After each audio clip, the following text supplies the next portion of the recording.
Dans la nuit du 14 au 15 avril 2025, plusieurs établissements pénitentiaires en France ont été visés par une série d'attaques violentes, semblant être coordonnées. Parmi les prisons touchées figurent celles de Toulon, Var, Nanterre, Hauts-de-Seine, Villepinte, Seine-Saint-Denis, Valence, Drôme, Aix-en-Provence, Bouches-du-Rhône et Marseille, Bouches-du-Rhône. Ces attaques ont pris différentes formes: des tirs à l'arme automatique, des incendies de véhicules, des dégradations et des inscriptions provocatrices sur des véhicules de personnel pénitentiaire. Le centre pénitentiaire de Toulon-la-Farlède a été la cible d'une attaque particulièrement violente. Vers minuit 40, des individus, à bord d'un véhicule, ont ouvert le feu à l'arme automatique, probablement une Kalachnikov, sur la porte d'entrée principale de l'établissement. Ce tir a laissé 15 impacts de balles, dont un a traversé le blindage de la porte. Heureusement, aucune victime n'a été signalée, bien que l'attaque ait constitué une tentative d'homicide sur des agents de l'État. Une dizaine de douilles de munitions a été retrouvée sur les lieux. L'enquête a été confiée à la brigade de gendarmerie de la Valette du Var, ainsi qu'à la section de recherche de Marseille. Cette attaque fait partie d'une série d'agressions visant des infrastructures pénitentiaires, ce qui suggère une action concertée contre les établissements pénitentiaires en lien avec la politique répressive du gouvernement contre le narcotrafic. Les autorités considèrent la possibilité que les narcobandits, perturbés par les mesures gouvernementales, aient orchestré ces attaques. Parallèlement à l'attaque de Toulon, plusieurs autres prisons ont été touchées par des incendies de véhicules.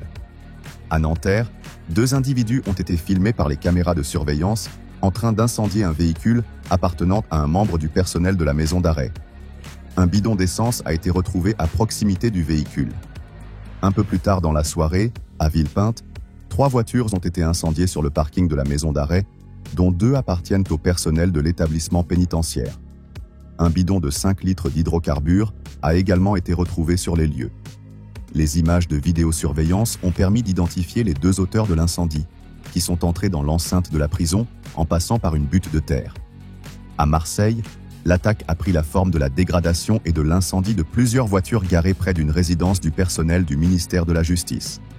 Ces voitures ont été en outre taguées avec l'inscription DDPF, Droits des prisonniers français, un slogan généralement associé à des mouvements d'extrême gauche et anarchistes. Ce même tag a été retrouvé sur des véhicules incendiés à Valence, où 2 voitures de surveillants ont été brûlées sur le parking de la prison. Les attaques à l'encontre des établissements pénitentiaires n'ont pas été limitées aux prisons en elles-mêmes, mais ont aussi touché les résidences du personnel pénitentiaire et les infrastructures alentours, signalant une volonté d'intimider et de semer la terreur. L'attaque violente contre le centre pénitentiaire de Toulon et les autres incidents ont immédiatement suscité des interrogations sur leurs auteurs et leurs motivations. Plusieurs hypothèses sont envisagées par les enquêteurs.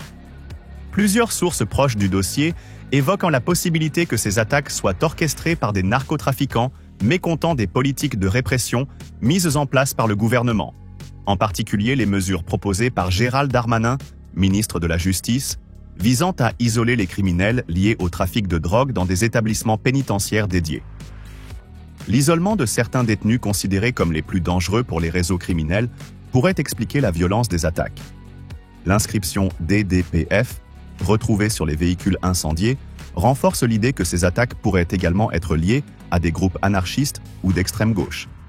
Ce slogan est utilisé par certains militants qui considèrent les prisons comme des symboles d'oppression et d'injustice, et appellent à la libération des prisonniers et à la remise en question du système carcéral.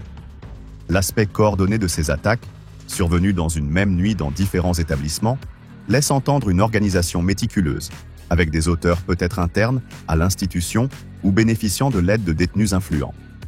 Des enquêtes ont été ouvertes pour déterminer s'il y a un lien entre ces attaques et des groupes criminels ou des réseaux organisés à l'intérieur des prisons.